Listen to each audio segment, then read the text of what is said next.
स्वागत है आपका इंडिया डेली में। मैं हूं आपके साथ विवेक शांडिल्य। देश में राहुल गांधी के नाम की चर्चा बहुत है।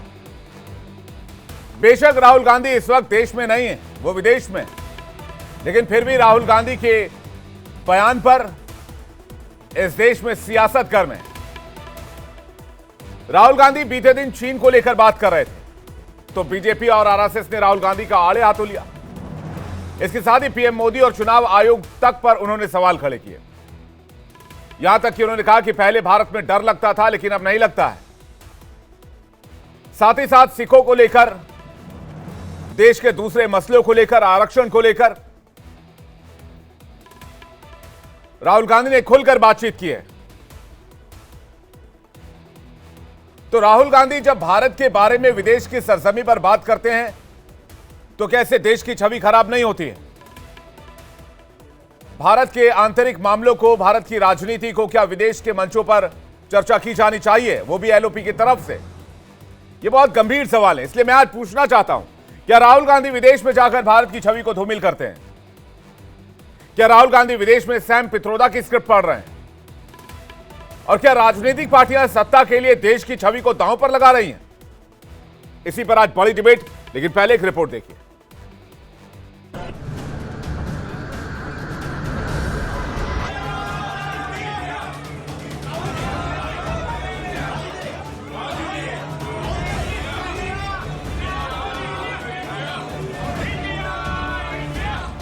कांग्रेस सांसद राहुल गांधी 3 दिन के अमेरिका दौरे पर हैं। नेता प्रतिपक्ष बनने के बाद राहुल का ये पहला अमेरिका दौरा है, लेकिन हर बात की तरह राहुल का ये दौरा भी चर्चा का विषय बना हुआ है। इस बार भी उन्होंने बीजेपी और आरएसएस पर जमकर हमला बोला। India that is Bharat is a union of states. What does it mean? It means it's a union of languages. It's a union of traditions, union of histories, union of music, of dance. वो कहते नहीं, union नहीं है, ये सब अलग अलग हैं। वहीं राहुल गांधी के बयान पर कृषि मंत्री शिवराज सिंह चौहान ने निशाना साधा और कहा कि देश की छवि खराब करने की कोशिश देशद्रोह जैसी सीमा में ही आती है। लेकिन ये ऐसा नेता है जो कुंठाग्रस्त है। उनके मन में बीजेपी, संघ और मोदी विरोध करते करते देश का ही विरोध करने लगा है। देश के बाहर कभी भी नेता प्रतिपक्ष ने देश की छवि खराब करने की कोशिश नहीं की, लेकिन ये ऐसे नेता हैं जो कुंठाग्रस्त हैं। लगातार तीसरी बार पराजय के कारण उनके मन में अंध बीजेपी, संघ और मोदी विरोध बैठ गया है और वो विरोध करते करते देश के ही विरोध करने लगे। इतना ही नहीं, राहुल गांधी ने भारत में सिखों के अधिकारों और उनकी स्थिति पर टिप्पणी की है। साथ ही चुनाव आयोग पर बड़ा आरोप लगाया है। वर्जीनिया के हर्नजन में इंडियन ओवरसीज कांग्रेस के कार्यक्रम के दौरान राहुल ने कहा कि लोकसभा चुनाव के बाद अब लोगों को डर नहीं लगता, उनका डर निकल गया है। It's interesting to me that BJP ने कितना, मोदी जी ने कितना डर फैलाया। एजेंसीज का दबाव, मीडिया का दबाव, इनकम टैक्स डिपार्टमेंट, छोटे बिजनेसेस पे, मीडियम साइज बिजनेसेस पे, और एक सेकंड में सब गायब हो गया। अजीब सी बात है, मतलब सालों लगे उस डर को पैदा करने में, सालों लगे, प्लानिंग चली, पैसा लगा और एक सेकंड में खत्म। फिलहाल राहुल गांधी अभी भी अमेरिका में हैं और वो अपने मुखर बयानों से लगातार सुर्खियों में बने हुए हैं। ऐसे में सवाल है कि राहुल गांधी क्या भारत देश को बदनाम कर रहे हैं? सवाल ये भी है कि क्या देश की सत्ता पाने के लिए राहुल विदेश में दिए गए बयानों से हासिल करेंगे? लेकिन सबसे बड़ा सवाल ये है कि राहुल गांधी के लिए देश बड़ा है या सत्ता? इस पर डिबेट करने के लिए मेहमानों का एक बड़ा पैनल हमारे साथ जुड़ रहा है। प्रोफेसर भुवन जोशी हमारे साथ जुड़ रहे हैं, प्रवक्ता समाजवादी पार्टी।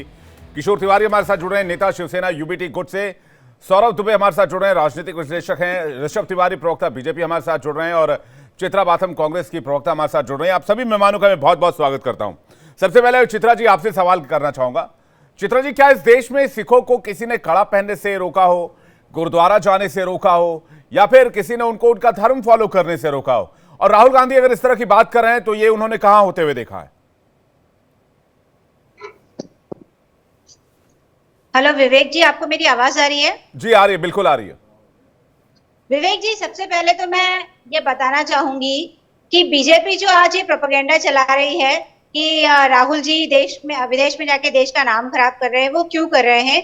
क्योंकि संघ की जो तानाशाही पद्धति है, संघ और आरएसएस की संघ और बीजेपी की जो तानाशाही पद्धति है, उसको उजागर उन्होंने किया, एक्सपोजर उन्होंने किया है। शिक्षा में उन्होंने कि किस तरीके से संघ के डायरेक्ट लोग जो है लैटरल एंट्री की जैसे वाइस चांसलर पोजीशंस वगैरह हो, उस पे वो डायरेक्टली आके बैठ जाते हैं और पूरी जो एजुकेशनल सिस्टम है उसको वो एक तरीके से बायस करने की कोशिश कर रहे हैं, अपने हिसाब से करने की कोशिश कर रहे हैं। दूसरा, उन्होंने महिलाओं के ऊपर बात की कि किस हिसाब से लैटरल एंट्री पे तो कुछ नहीं बोला है। उन्होंने सिखों के बारे में बोला कि सिखों को उनकी पगड़ी नहीं पहनने दी जा रही। उनको, आपको पता है अमेरिका में बड़ी संख्या में सिख रहते हैं, कनाडा में भी बड़ी संख्या में सिख रहते हैं। मुझे पता है कई सिख जो है कनाडा में रहने वाले कई सिख एंटी इंडिया प्रोपेगेंडा चलाते हैं, खालिस्तान का समर्थन करते हैं।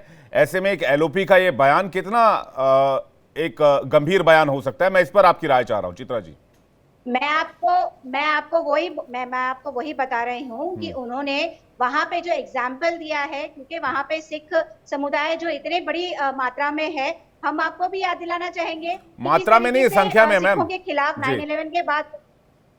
हाँ, वही मैं कह रही हूँ कि कितनी बड़ी संख्या में हमारे जो सिख भाई बहन वहां पे रहते हैं। मैं खुद विदेश रह कर आई हूँ तो मैं जानती हूँ इस बात को, और वो काफी सेंसिटिव मुद्दा भी है। लेकिन मैं आपको ये भी बताना चाहूंगी कि राहुल जी ने जो बोला है वो एक मेयर एग्जाम्पल है। उन्होंने ऑडियंस में से किसी से पूछा कि आप कौन से समुदाय से हैं, तो उन्होंने कहा कि आप सिख फॉलो करते हैं। तो उन्होंने मेयर एज एन एग्जाम्पल बताया है कि किस तरीके से अगर इंडिया में सिख समुदाय को उनके जो संस्कृति के जो चीजें हैं, जैसे अगर टर्बन हो गया या कड़ा पहनने को अगर मना किया जाए तो उसको आप क्या कहेंगे? तो इट वाज मेयर एग्जांपल। लेकिन यहाँ पे बीजेपी जो है वो सिख समुदाय के सेंटिमेंट्स को बाजू में रखते हुए अपना ही अलग प्रोपेगेंडा चला रही है और इस बात को एक मुद्दा बना रही है, वो जो मुझे लगता है कि एकदम से जरूरत भी नहीं है इस चीज की। उनको सिख समुदाय के सेंटिमेंट्स को रिस्पेक्ट देना चाहिए।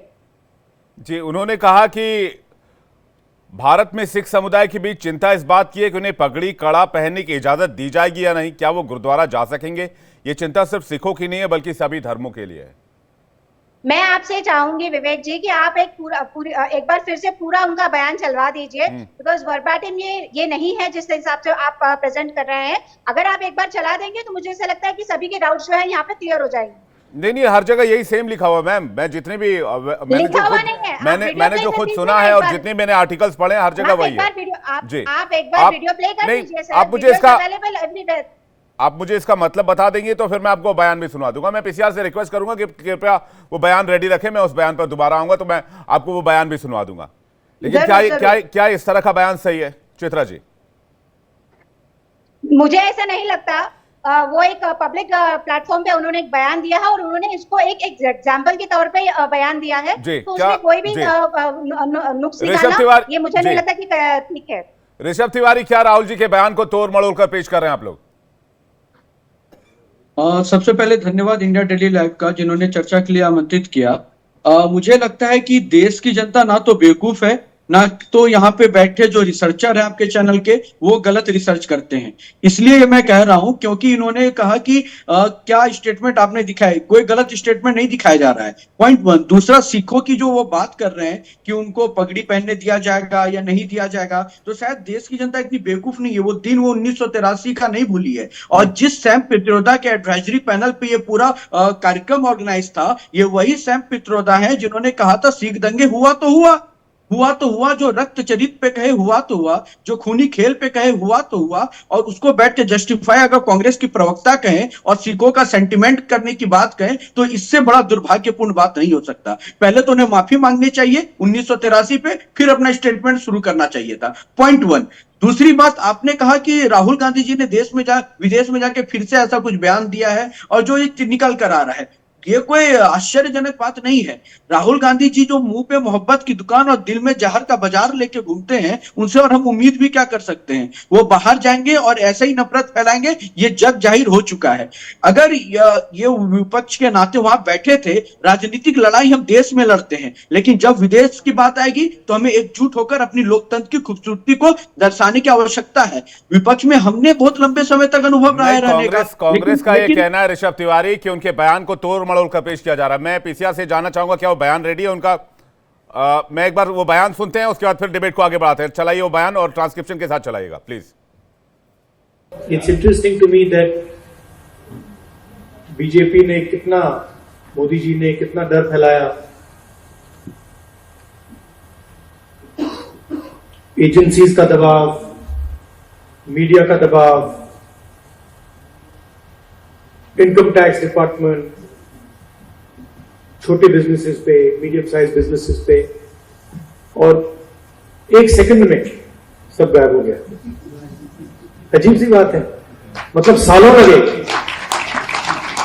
उस डर को पैदा करने में, सालों लगे, प्लानिंग चली। India that is Bharat is a union of states. What does it mean? It means it's a union of languages, it's a union of traditions, union of histories,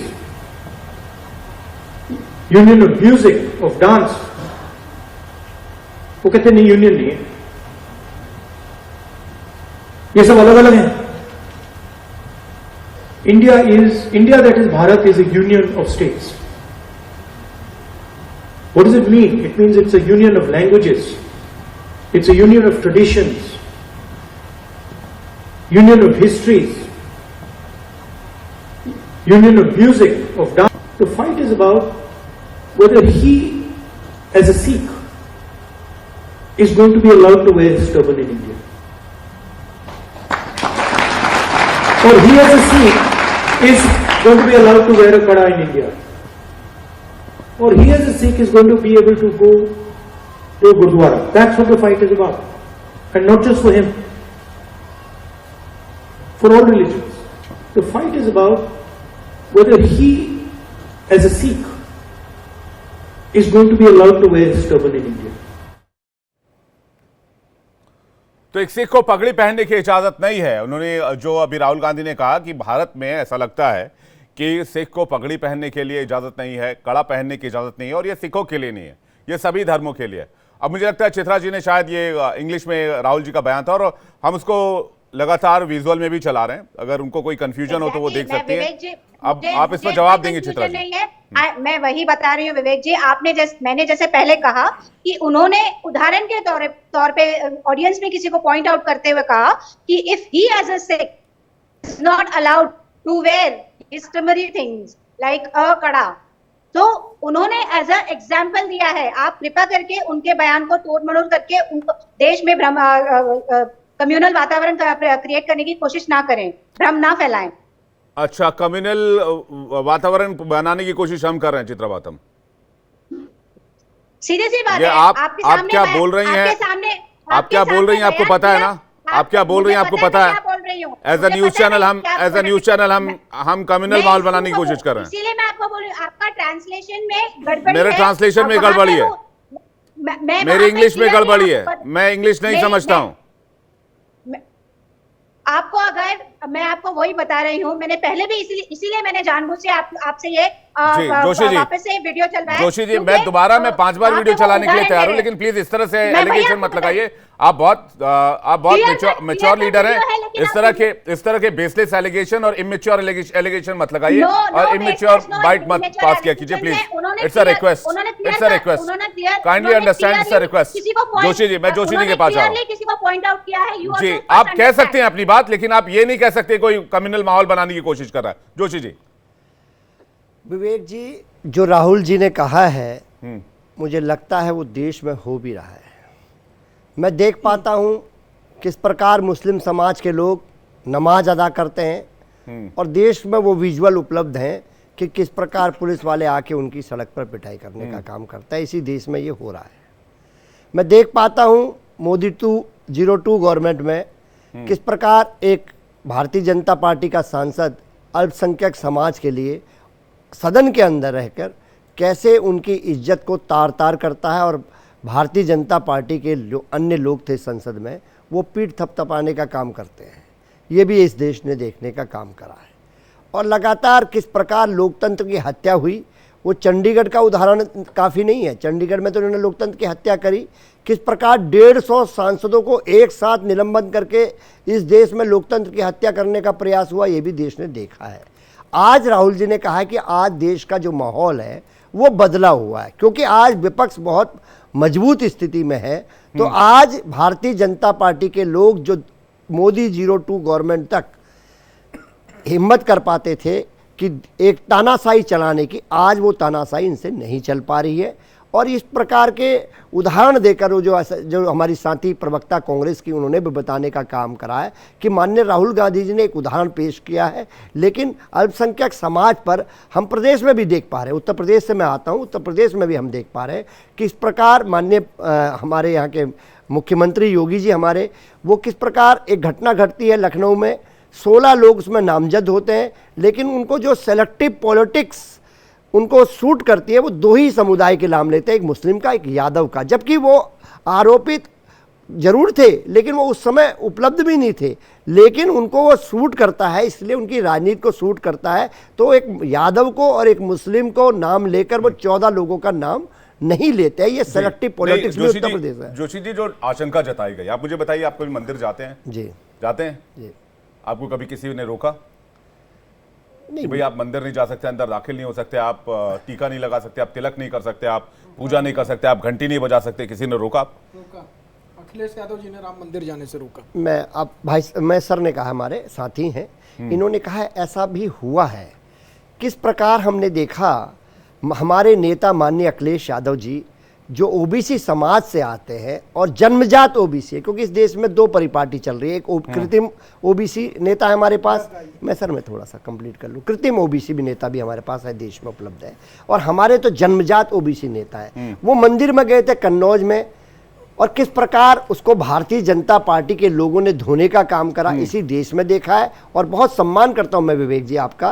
और हमने देखा कि जिसमें हमारे नेता माननीय अखिलेश यादव जी मुख्यमंत्री रहे थे, उसमें गंगा जल से उसको धोने का प्रयास इस आजाद भारत में देश ने देखने का काम करा। तो किस प्रकार का भेदभाव का वातावरण इस देश में चल रहा है, ये देश ने देखने का काम करा है। ठीक है, आप कह रहे हैं भेदभाव का वातावरण चल रहा है, इसी बारे में चर्चा हो रही है और आप राहुल गांधी के बयान से सहमत है। सौरभ दुबे कुछ कहना चाह रहे हैं, लेकिन उससे पहले मैं किशोर तिवारी जी के पास जा रहा हूं। किशोर तिवारी जी काफी देर से वेट कर रहे हैं। किशोर तिवारी जी, चल क्या रहा है इस देश में? मैं एक सेकंड रुक जाए, किशोर तिवारी सवाल पूछ लेता हूं, सौरभ दुबे जी उसके बाद आ रहा हूं। आप नोट करके रखिए ना, अरे सर आप नोट करके रखिए, आप बोल दीजिएगा। किशोर तिवारी जी, कोई मंदिर जाने से किसी को रोक सकता है क्या? कोई मस्जिद जाने से किसी को रोक सकता है क्या? देखिए, मैं तुम्हारी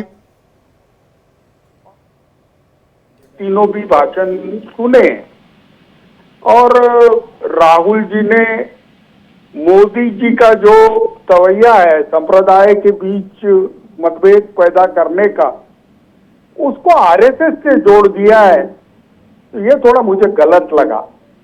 और शांडिल्य जी, ये चीज से मैं सरोकार नहीं रखता, सोचे ना सरोकार नहीं रखती कि भारत में संप्रदाय को उनकी प्रार्थना पद्धति से पूजा करने का या प्रेयर करने का या नमाज पढ़ने पे कोई अभी रोक है।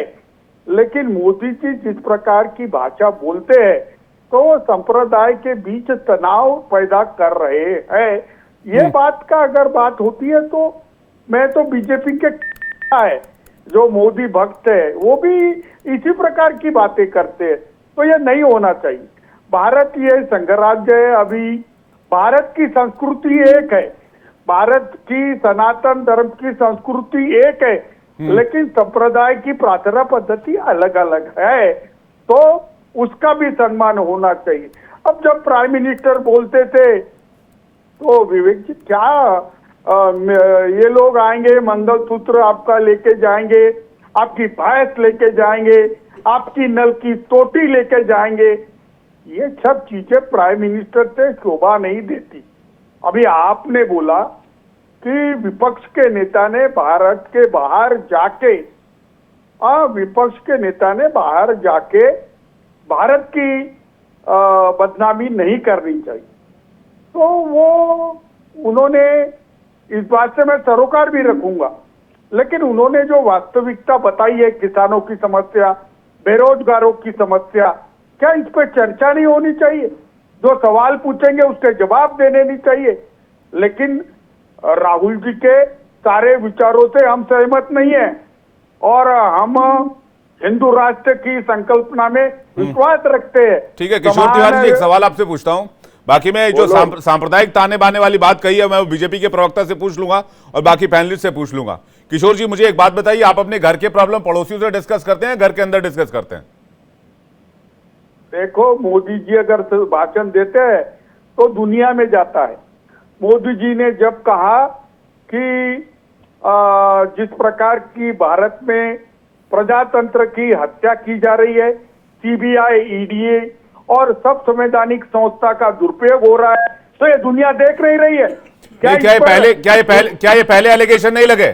सीबीआई पे एलिगेशन नहीं लगे? सीबीआई को तोता किसने बताया था, किसके रिजीम में बताया था? ईडी पर एलिगेशन नहीं लगे, केंद्रीय एजेंसियों पर एलिगेशन नहीं लगे। अब तो आलम यह है कि सुप्रीम कोर्ट और चुनाव आयोग तक को नहीं बख्शा जा रहा है। ये देखो, आपकी बातें मुझे बहुत अच्छी लगी। क्या कांग्रेस ने गलतियां की तो ये तात्विक और ये नैतिकता की दुआई देने वाले? मैं जस्टिफाई नहीं कर रहा हूं सर किशोर तिवारी जी, मैं ये कह रहा हूं तब भी तो ये बात विदेश में जाती थी, तब कोई चिंता नहीं होती थी, आज बड़ी चिंता हो गई। और एक बात मैं बोलूं, कांग्रेस ने गलतियां की थी करके कांग्रेस सत्ता के बाहर है। मोदी जी से बहुत अपेक्षा है देश को। अब मोदी जी 3 में आए हैं तो किसान है, बेरोजगार है, ग्रामीण अर्थव्यवस्था, इस पे काम करे और विदेश में जाकर देश के खिलाफ ना बोले, ये आपने सलाह दी है तो हम इंडिया अलायंस के एक मेंबर है, तो विवेक जी मैं आपकी सलाह उनको दूंगा। हमने स्वतंत्र वीर सावरकर के वक्त उनको किया और मैं आरएसएस से आता हूं और मैं संघ का स्वयंसेवक हूं। मुझे कभी संघ ने संप्रदाय में द्वेष नहीं सिखाया और मोदी जिस प्रकार की भाषा करते तो मुझे लगता है ये आरएसएस से आए हैं या फिर कहां से आए हैं मुझे मालूम नहीं, लेकिन मोदी जी संप्रदाय में विद्रोह, मोदी जी के बयान से देश की छवि धूमिल हुई है, ये आपका कहना है। ये सवाल मैं ऋषभ तिवारी से भी ले लेता हूं, सौरभ दुबे जी इस पर जवाब दे दें, उसके बाद ऋषभ तिवारी जी आपके पास आ रहा हूं। लेकिन सवाल फिर से वही है कि क्या वाकई देश में किसी को किसी पूजा पद्धति से रोका गया, पहली बात। और दूसरी बात, जब बीजेपी जो सांप्रदायिकता के आधार पर बीजेपी के नेता बयान देते हैं, क्या उससे देश की छवि खराब नहीं होती है? क्या वो एक मौका नहीं है विपक्षी पार्टियों के लिए? कांग्रेस के जो लीडर हैं राहुल गांधी आज विदेश में अगर जाकर इस तरह की बात कर रहे हैं तो क्या उसकी जिम्मेदारी बीजेपी को नहीं है कि उन्होंने इस तरह का माहौल बनाया? देखिए, एक तुलसीदास जी की पंक्तियां हैं रामचरितमानस में कि झूठा ही लेना, झूठा ही देना, झूठा ही भोजन और झूठ चबेना। तो जो एक व्यक्ति जो विदेशों में जाकर के झूठ बोल रहे हैं, परोस रहे हैं, और कुछ लोग यहाँ चैनल पर बैठ करके उनको सपोर्ट करते हुए झूठ परोस रहे हैं और लगातार जो है आरोप लगा रहे हैं। अच्छा देखिए, राहुल गांधी जी के पूरे बयान का मतलब आप निकालते हैं तो कल से लेकर के आज तक में क्या बयान निकल रहा है? उनके कहने का तात्पर्य हो रहा है कि भारत बहुत बेकार देश है। भारत का जो लीगल सिस्टम है, इलेक्टोरल सिस्टम है, संवैधानिक संस्थाएं हैं, मीडिया, वो सब खराब है। भारत की संस्कृति खराब है, हिंदू धर्म खराब है, हिंदी भाषा खराब है। और अब यही नहीं, कल तो उन्होंने चाइना की बड़ी तारीफ कर दी थी, चाइना को लेकर के जो है हिंदुस्तानी में कमियां निकाल दी थी। और आज जो वो ये कह रहे हैं कि सिखों को जो है वो कड़ा पहन करके और पगड़ी पहन करके गुरुद्वारे में, मैं आपके बीच में नहीं बोला, देखिए ये गलत बात है आपके बीच। आप पहले बोलने दीजिए मुझे, आपको बोलने नहीं दूंगा मैं अगर आप इस तरह का करेंगे तो। नहीं, पहले बिल्कुल टिप्पणी की है हिंदू धर्म के ऊपर, कल उन्होंने देवता के ऊपर टिप्पणी की है। हिंदू धर्म पे तो लगातार करते ही थे, कल उन्होंने देवता के ऊपर टिप्पणी की है। आप पहले पढ़ के आया करिए ना, आप पढ़ के आती है ना सुन के आती है। अभी आप थोड़ी देर में एंकर के ऊपर आरोप लगा रही थी, मीडिया चैनल पे आरोप लगा रही थी, ये लोग प्रोपेगेंडा चला रहे हैं। आप लोग को शर्म आती है? एक व्यक्ति जो विदेशों में जाकर के और हमारे देश में वो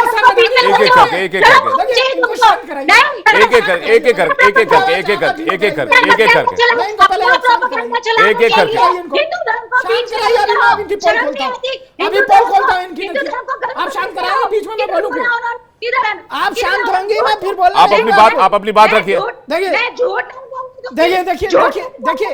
राहुल गांधी जी इस समय भारत में एक बहुत बड़ी संवैधानिक पोस्ट पर है, वो लीडर ऑफ अपोजिशन है। इस बात की गंभीरता को हमें समझना पड़ेगा। अगर आप विदेशों में जाकर के, अरे आपसे नहीं पूछ रहा, मैं आपसे नहीं पूछ रहा हूं, मैं एंकर साहब से बात कर रहा हूं। अगर आप विदेशों में जाकर के इस तरह की जो है भारत के खिलाफ बातें करेंगे तो ये देश को आप किस राह पे खड़ा करना चाहते हैं, बताइए।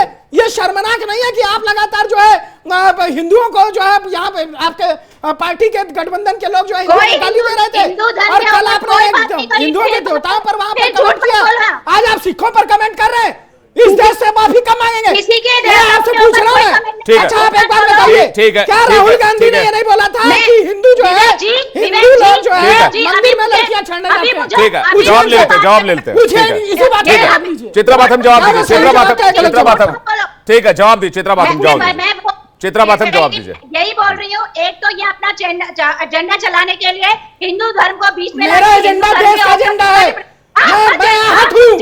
आप लोग शर्मनाक राजनीति करते हैं, इस देश को शर्मनाक मोड़ पे खड़ा कर दिया है। बताइए ये कैसी राजनीति है जो हिंदुस्तान के खिलाफ बोली जा रही है? शिवसेना के नेता बैठे हैं, वो भी कुछ नहीं बोल पा रहे। आदरणीय बाला साहब ठाकरे जो इस देश के लिए जिए, इस देश के लिए मरे, वो शिवसेना भी आपकी ठीक है, चित्रा बाथम से जवाब लेते हैं। देखिए इस तरह से चीख चिल्ला, इस तरह से ठीक है। चित्रा वो बयान बहुत पुराना हो गया है। मैं एक सेकंड, वो पुरानी बात है। अभी आज के टॉपिक पे रहते हैं। चित्रा बाथम को बोलने दीजिए, उसके बाद में ऋषभ तिवारी और केशव तिवारी जी के पास जा रहा हूँ। चित्रा बाथम। हाँ, आप जैसे मैंने बोला कि राहुल जी के बयान को तो सीधी तरीके से आप तोड़ मड़ोड़ करके यहाँ पे पेश कर रहे हैं। मैं चाहूंगा नरेंद्र मोदी जी के यहाँ पेश करें जो में उन्होंने बोला, अरे छोड़ो यार, अब क्या होगा इस देश में, कहाँ पैदा हो गए, हिंदुस्तान में क्या होगा हमारा, साउथ कोरिया में उन्होंने ये सब बोला। क्या आप वो बयान नहीं वापस रिपीट करेंगे? हाँ, कि उन्होंने देश को जाके पूरी तरीके से बदनाम किया है। वो कल की बाइट थी, कल की बाइट। मैं भैया आपको बोल रही हूँ ना, यहाँ पे अगर सब लोग इन द पास जाना चाह रहे हैं तो इन द पास नहीं, मैं तो पास से मैंने मना कर दिया। मैंने पास में जाने के लिए मना किया। मैंने ये कहा कि जो राहुल जी ने विदेश दौरे पर कहा है उस पर आइए। मैंने तो ये कहा, क्लियर कहा अभी, और जो आज बात कही उस पर आइए। चित्रा बाथम आपका जवाब उसका ऋषभ तिवारी के पास जा रहा हूं मैं। चित्रा जी, मैं आपको बता रही हूँ कि राहुल जी ने आरएसएस, संघ और बीजेपी की जो प्रणाली थी और महिलाओं के खिलाफ जो उनका पूरी तरीके से प्रोपेगेंडा चल रहा है उसके बारे में बात करी, और उन्होंने सिख धर्म के बारे में सिर्फ एज एन एग्जाम्पल बताया। सामने कोई सिख भाई बैठा था तो उनको उन्होंने पूछा उदाहरण के तौर पे कि अगर आपको आपकी संस्कृति को फॉलो नहीं करने दिया जाएगा, जैसे बाकी रिलीजन्स के लोगों को यहाँ पे नहीं फॉलो करने दिया जा रहा है, तो आपको कैसा महसूस होगा? ठीक है ऋषभ तिवारी जी, सिखों पर किस मुंह से बात करते हैं, मुझे तो समझ में नहीं आता। ऋषभ तिवारी जी, धन्यवाद। मैं निवेदन करूंगा कि कांग्रेस की जो बैठी हुई है प्रवक्ता आदरणीय, वो बीच में नहीं चिल्लाएंगी, क्योंकि पता नहीं कांग्रेस को सच सुनते ही, अपने विरोध सुनते ही चिल्लाने की क्यों आदत हो गई है। कृपया करके चिल्लाएं। पॉइंट पर है ऋषभ तिवारी जी, पॉइंट पर ये सर बहुत बड़ा पॉइंट है, अपनी बात कोई रख नहीं पाता है, इसलिए पहले बोल दिया मैं।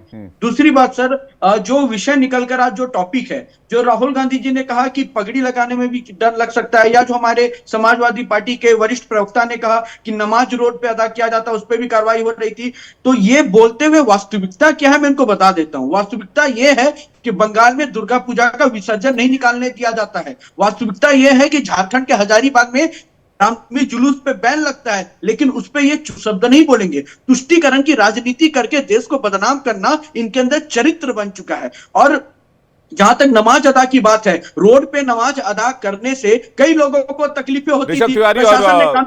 प्रशासन ने कानून के तहत लेकर आइए, बोलिए पूरा कीजिए ऋषभ जी। प्रशासन ने कानून के तहत काम किया है, तो अब रोड पे जो आप एक वोट बैंक की राजनीति के चक्कर में पूरी पब्लिक के लिए स्टैंड नहीं ले सकते, तो वो भारतीय जनता पार्टी ने लिया, तो इनको दिक्कत होने लगी, क्योंकि हम वोट बैंक की राजनीति करना पसंद नहीं करते। विकास की राजनीति हमारी नीति नियत में है। और पॉइंट दूसरी मैं कहना चाह रहा हूं सर, इन्होंने कहा कि जो यादव और मुस्लिम टारगेट नाम लिए, ये यादव मुस्लिम लेके वोट बैंक की राजनीति ये करते हैं। उत्तर प्रदेश में ही अतीक अहमद पे एक्शन होता है, गिरफ्तारी होती है, तो विकास दुबे के घर पे भी बुलडोजर चलता है। तो हम कोई टाइटल देखकर काम नहीं करते। भारतीय जनता पार्टी में जो करप्ट जहां पे कार्रवाई जिसके प्रति हुई है उस पर सरकार कार्रवाई करती है। दिक्कत क्या है मैं बता रहा हूं सर, लास्ट में 10 सेकंड में कंक्लूड कर रहा हूं। दिक्कत यह है कि इनकी आदत हो चुकी है देश को बदनाम करना। कभी मणिशंकर अय्यर पाकिस्तान में जाते करके हमें लाओ, मोदी को हटाओ, और कभी भी नरेंद्र मोदी जी ने विदेश में जाके देश को बदनाम नहीं किया है।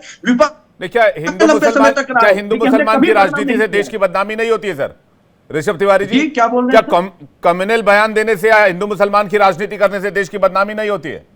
वो भी तो देश की छवि खराब करने वाला मामला होता है। नहीं, विवेक जी, कौन हिंदू मुसलमान कर रहा है? अगर कोई ये बोलेगा कि सनातन राक्षस है, सनातन HIV है, तो क्या हम डिफेंड उस पर विरोध नहीं करेंगे? क्या हम उसके विरोध आवाज नहीं उठाएंगे? कैसी बात कर रहे हैं आप? अगर कोई बोलेगा कि सनातन को जो बीजेपी को वोट देते हैं वो लोग राक्षस हैं, किशोर तिवारी कुछ कहना चाह रहे हैं? हरियाणा में स्टेटमेंट देते हैं, उसमें हम आवाज नहीं उठाएंगे। किशोर तिवारी आपको कुछ कहना चाह रहे? किशोर तिवारी जी, अरे नाभि से बोल रहे यार, ये सौरभ दुबे जो ले आए वो थोड़े दिनों के बाद बीजेपी प्रवक्ता बन जाएंगे। चलिए एक बात मैं बताता हूं कि संप्रदाय में द्वेष फैलाने का काम नहीं हो रहा। ऐसा अगर त्रिवाजी के अपने तो मुझे खुशी है, लेकिन जिस प्रकार का माहौल है, मोदी जी जब सुन के आए तो सबका साथ सबका विकास ऐसा कहा था। अब ये कहते हैं बंगाल से आवाज आती है जो हमको वोट देंगे उसका भी विकास करेंगे, जब तुम वोट ही नहीं देते तो तुम्हारा क्यों विकास करेंगे? तो ये सब चीजें अवॉइड होनी चाहिए। मैं अभी बता रहा हूं 10 साल के बाद मोदी जी के नीतियों में खामियां रही है, और किसानों के समस्या, ग्रामीण अर्थव्यवस्था के समस्या, और जितने उन्होंने मेगा प्लान लेके आए थे उसमें अपने को यश मिला नहीं है। लेकिन मैं यहां पर यह भी बोलूंगा कि विपक्ष के नेता ने कोर इशू पे भारत पिछड़ गया, इस पे बात करनी चाहिए। और दूसरी बातों पे ज्यादा पार्लियामेंट में करनी चाहिए, विदेश में करनी चाहिए? एक मिनट ये देखो, देश विदेश अब इतना दुनिया फास्ट हो गई कि कहीं कुछ नहीं रह गया। लेकिन एक बात मैं बोलूंगा, और चांडिल साहब आप इस पे गौर करना कि जो लोग भारत में उद्योग कर रहे हैं, और जो लोग एग्रीकल्चर में हैं, जो लोग प्लास्टिक के उद्योग में हैं, PVC के उद्योग में हैं, पेपर के उद्योग में हैं, इंक के उद्योग में हैं, स्टील के उद्योग में है, उनको मालूम है कि भारत का 70% मार्केट चाइना ने कब्जा कर लिया है। और इतना तो क्या, महाराष्ट्र की जो सरकार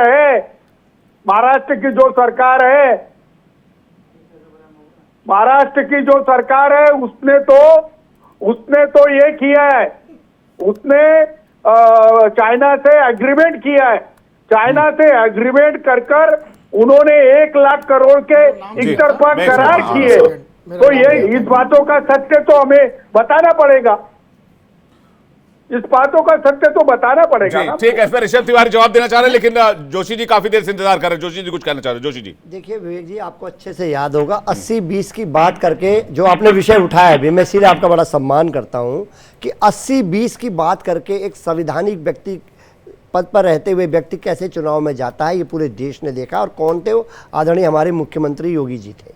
देश ने देखा किस प्रकार हमारे प्रधानमंत्री जी मटन, मछली, मंगलसूत्र की बात करते हैं, ये भी देश ने देखने का काम कर रहा। मुसलमान आपके मंगलसूत्र को छीन लेंगे, क्या एक संवैधानिक पद पर बैठे हुए व्यक्ति को इस तरह की बातों को सुशोभित करता है? ये देश ने देखेगा। और अभी भारतीय जनता पार्टी के प्रवक्ता साथी कह रहे थे कार्रवाई की, हमने देखा है कि किस प्रकार की कार्रवाई आप लोग करने का काम करते हैं। भारतीय जनता पार्टी के जब कार्यकर्ता होते हैं तो आपका क्या ट्रेंड होता है? पूरे देश को याद है कि जब किसानों पर जिन्होंने सैनी जो गृह राज्य मंत्री थे उनके बेटे ने करा, तो आइस पाइस खेल रही थी योगी सरकार की पुलिस, पकड़ नहीं पा रही थी, बार बार नोटिस चस्पा कर रही थी, उनको मिल नहीं पा रहे थे। बड़ी जब कोर्ट के द्वारा वह आदेशित हुआ तब जाके उनकी गिरफ्तारी संभव हुई। ब्रिजभूषण सिंह पे क्या कार्रवाई कर पाए आप लोग? क्या किस प्रकार अपने BHU के जो आपके 3 कार्यकर्ता थे उन्होंने लड़की का रेप करने का काम करा माननीय प्रधानमंत्री की कॉन्स्टिट्यूंसी में, BHU की लड़की का, तो 2 महीने वो आराम से प्रचार करने के लिए मध्य प्रदेश चले गए थे और उसके बाद आराम से आए, फिर उनकी गिरफ्तारी हुई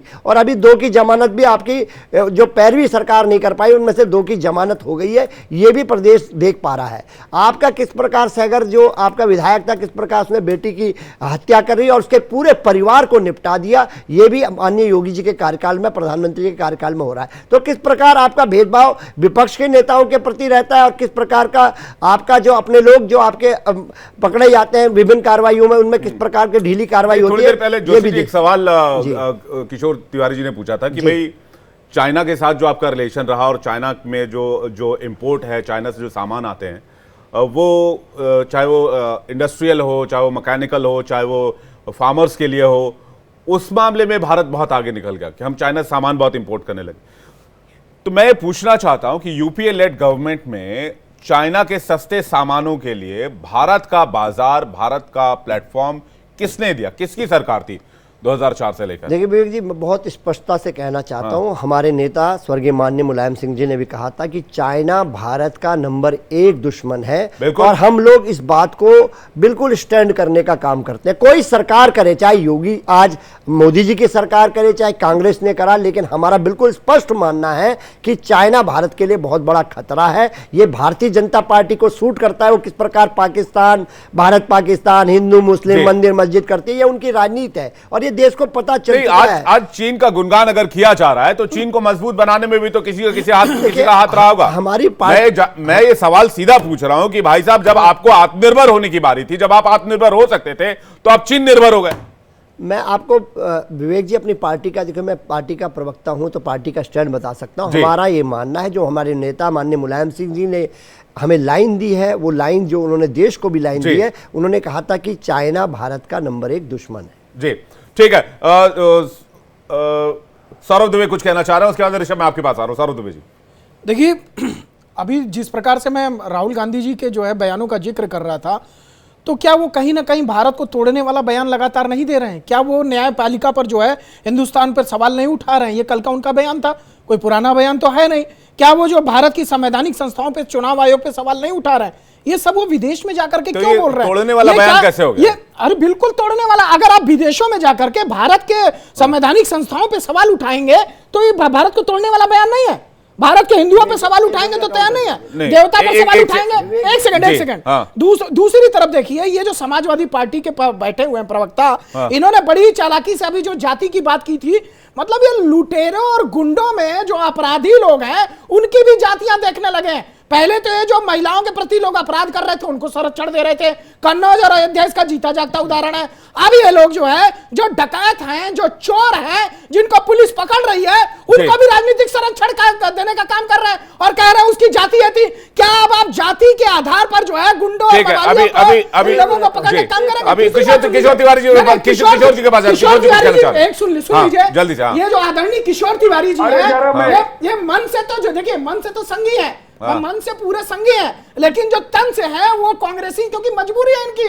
अब ये जो इनकी जो विचारधारा है, इनकी जो विचारधारा है, अपनी विचारधारा के खिलाफ आदरणीय किशोर तिवारी जी को चूंकि प्रवक्ता है तो बोलना पड़ रहा है।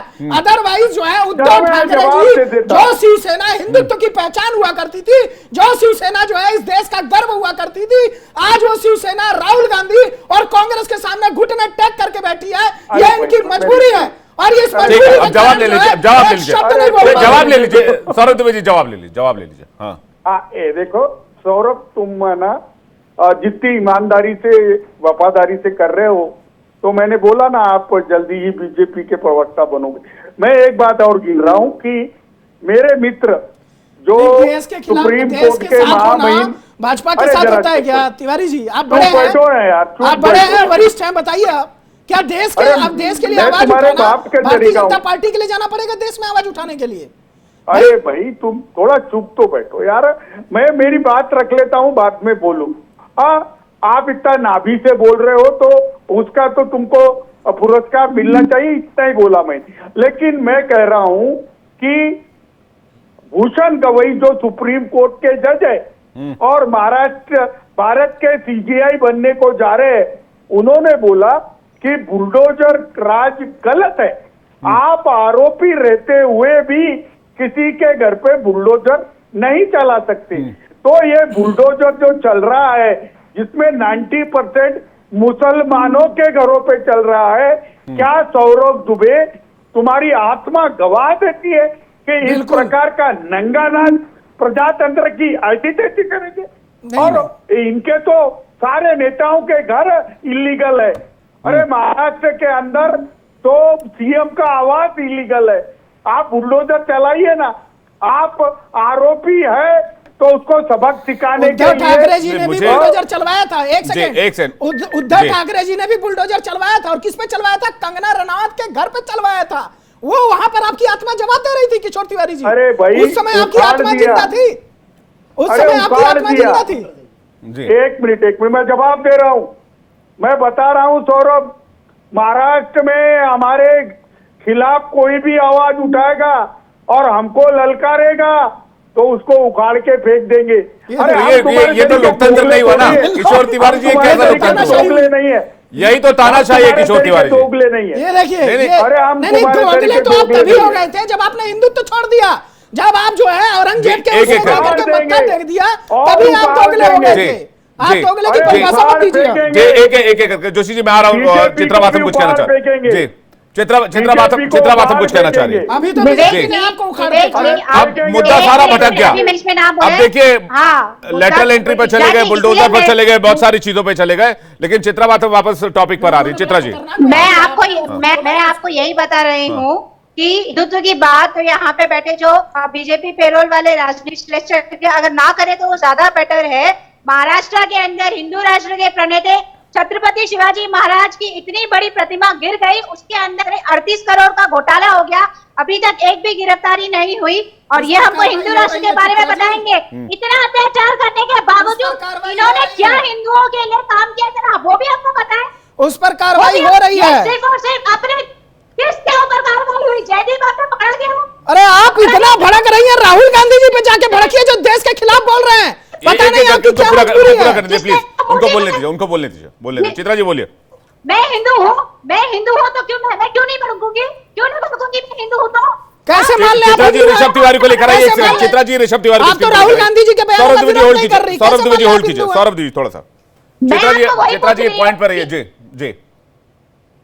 पॉइंट यही है, पॉइंट पे तो पूरा डिबेट ही भटक गया है सर।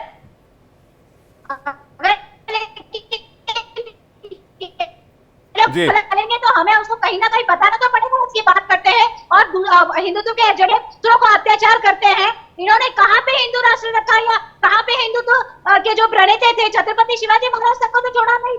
राम जी के मंदिर में पहली बारिश में ही लीकेज हो गया, उनके नाम पे। अरे आप तो गई नहीं थी राम मंदिर में, सिर्फ कमियां निकाल रही हैं आप राम मंदिर की।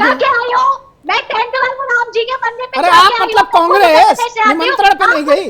अरे रुक जाए ना सौरभ जी, आप मुझे बात बताओ सौरभ। अरे आप व्यक्तिगत रूप से गई होंगी। सौरभ दुबे जी एक सेकंड वेट कर लीजिए। ऋषभ तिवारी और चित्रा बाथम को स्क्रीन पे लीजिए। अमित शाह भी नहीं गए थे और राजनाथ सिंह भी नहीं गए थे और आपके तमाम बीजेपी आरएसएस के लोग नहीं गए थे। क्यों नहीं आते उसके ऊपर बात की? बताइए, राजनाथ सिंह नहीं गए थे? ठीक है, अरे राम मंदिर में थोड़ी डिबेट कर रहा हूँ। आप लोग बार बार डिबेट को इधर उधर, और सौरभ दुबे जी आप डिबेट को आप इधर उधर कर देते हैं। रुक जाइए, मेरी बात सुनिए। चित्रा जी एक सेकंड। चित्रा जी क्या देखिए, अगर कोर्स करेक्शन होना है, मैं मानता हूं कि अगर किसी भी घर में, किसी भी देश में, किसी भी राज्य में 10 प्रॉब्लम्स हो सकती हैं, मैं मानता हूं इस बात को। मेरे घर में भी कुछ प्रॉब्लम्स होंगी, हर किसी के घर में कुछ थोड़ी बहुत प्रॉब्लम्स होती हैं, तो वो घर के प्रॉब्लम घर के लोग बैठकर मिल बांटकर सॉल्व कर लेते हैं। उसको इंटरनल मैटर कहा जाता है। तो हम हमारे इंटरनल मैटर खुद सॉल्व कर सकते हैं, हम आपस में बातचीत करके सॉल्व कर सकते हैं, हम आपस में राजनीतिक तौर पर लड़ झगड़ के सॉल्व कर सकते हैं, अमेंडमेंट्स करके सॉल्व कर सकते हैं, या अमेरिका में जाकर भारत की जुडिशरी को, भारत के लोकतंत्र को, भारत के तमाम चीजों को पॉइंट आउट करके उसको डेरोगेटरी कहना क्या ये सही है? मैं बस इतना जानना चाह रहा हूं, दैट्स इट, मेरा सवाल इतना ही है। अग्री विवेक जी, आपने एकदम वाजिब सवाल किया है, इसलिए मैं बहुत शालीनता से आपको इसका जवाब जरूर दूंगी जी। आपने बोला कि हमारे घर के प्रॉब्लम्स है, क्या ये प्रॉब्लम्स हमेशा से एग्जिस्ट करते थे? नहीं, ये एक एजेंडा के तहत अभी सीधी बात है। नहीं, ये प्रॉब्लम्स हमेशा से एग्जिट, ये प्रॉब्लम्स चित्रा जी हमेशा, आप बताइए 47 का बंटवारा क्यों हुआ? अग्री, मैं बोल रही हूँ, मैं ये नहीं कह रही, लेकिन उसको कम करने की हमने कोशिश की है ना ओवर द इयर्स। पूछिए उसको बढ़ाने की कोशिश करी हमने। जवाब मांगिए 47 का एक सेकंड सौरभ देवी जी प्लीज। हाँ, आपको ज्यादा पता है सौरभ जी, उसमें भी आप अपना पॉइंट ऑफ व्यू डाल दीजिए। नेहरू जी के जीत के कारण। एक सेकंड सर, एक सेकंड। हाँ, वही अभी टू नेशन थ्योरी तो नेहरू जी ने दी थी ना। आप लोग तो अपने एंसेस्टर के किए कराए को भी एक्सेप्ट नहीं करते हैं। ठीक है, तो किशोर तिवारी जी जवाब देना चाह रहे, लेकिन पहले ऋषभ तिवारी जी के पास आ रहा हूं। ऋषभ तिवारी जी, बात कीजिए। क्या सत्ता के लिए राजनीतिक पार्टियां देश की छवि को भी क्वेश्चन करेंगी? अब इस देश में राजनीति का स्तर वो हो गया है क्या, इंक्लूडिंग बीजेपी, कांग्रेस? में हर किसी से सवाल पूछ रहा हूं। ऋषभ तिवारी, देखिए, सबसे पहले आपके चैनल पे जो डिबेट चल रहा है, इसमें 2-3 विषय निकल कर आया है सर। पॉइंट 1, समाजवादी पार्टी के प्रवक्ता ने कहा कि पुलिस क्या एक्शन लेती है। विषय आज उत्तर प्रदेश नहीं है, लेकिन मैं बता दूं, वो पुलिस भी इस देश ने देखा है जो भैंस को ढूंढने जाती थी। खैर, वो विषय नहीं है, विषय राहुल गांधी जी के स्टेटमेंट पे है, मैं उस पर ही आ रहा हूं। और शिवसेना के जो प्रवक्ता बैठे हैं तिवारी जी, वो कहते हैं अपने आप को संघी। तो संघ का जो बकायदा प्रार्थना है वो है, नमस्ते सदा वत्सले मातृभूमि, तो या हिंदू भूमि सुखम वर्धितो हम। तो उसका अर्थ ही होता है, मातृभूमि, आपने जो मुझे जन्म दिया है, मैं उसे बारंबार नमन करता हूं। राष्ट्रभाव की बात जब भाजपा करती है तो ये आता है कि विदेश में जाके अपने देश को कलंकित नहीं करना। लेकिन जो पार्टी अगर विदेश में जाके अपने देश को बारंबार कलंकित करती है, आप उसके साथ अगर गठबंधन बनाते हैं तो आप पे भी वो कलंक लगता है, और उसमें कोई शक नहीं कि आप भी उस कलंकित कहलाएंगे। अगर आपको इस स्टेटमेंट पे उसकी निजी राय बताएंगे तो आपको गठबंधन पे भी विचार करना होगा। दोहरी चरित्र नहीं चलेगा कि एक तरफ कांग्रेस के साथी कहेंगे HIV वायरस सनातन को, और शिवसेना कहेगी हम सनातन के रक्षक हैं, और वही कांग्रेस के साथी कहेंगे सनातन के रक्षक। तो ये दोहरी चरित्र नहीं चलने वाला है। दूसरा, ये क्या स्टेटमेंट राहुल गांधी ने एक परंपरा जागृत कर लिया है कि जब भी विदेश जाएंगे जहर को उगलेंगे, केवल तो जहर की राजनीति पैदा करेंगे और मोहब्बत की बात देश में करेंगे। ये वही राहुल गांधी है जब सेना पुलवामा के उस पे या सर्जिकल स्ट्राइक करती है तो हैदराबाद में कंबाइंड प्रेस कॉन्फ्रेंस करके सेना पे सबूत मांगने का काम करते हैं। देश के अंदर सेना का मनोबल गिराना, देश के बाहर जाके देशवासियों का मनोबल गिराना। नहीं तो कांग्रेस का कहना है मौका तो आप लोगों ने दिया है। 10 सेकंड नहीं, ऋषभ तिवारी जी, उनका कहना मौका आप लोगों ने दिया है। 10 साल में 10 साल में देश का माहौल आप लोगों ने खराब किया। ये कांग्रेस का सीधा सवाल है आपसे। एक गाना था कि सैनो एक पल चैन ना आए तेरे बिना, लेकिन इनके लिए सैनो एक पल चैन ना आए सत्ता तेरे बिना। सत्ता इनसे दूर हो गई, इनको चैन ही नहीं आ रहा है, इनको सत्ता दूर हो गया है, तो ये बौखला गए। इसके लिए वो मोदी विरोधी होते होते देश विरोधी स्टेटमेंट देने का शुरू कर दिए। लास्ट में एक बात से कहना चाहता हूं, अगर आपको किसी चीज की तकलीफ है तो आप देश के अंदर कहिए, विदेश में जाके कहेंगे तो देशद्रोही ही कहलाएंगे, और मुझे कोई शक नहीं है कहने पे। जोशी जी कुछ कहना चाह रहे हैं? मणिपुर के ऊपर भी है, कितना नरेंद्र मोदी जी ने आके बात कर ली मणि के ऊपर, बताइए ना, है उनको तकलीफ कि मणिपुर आज भी जल रहा है? आज भी देंगे क्या बंगाल? हाँ, बंगाल की सीएम ने अपराजिता लेकर आई है। और अयोध्या,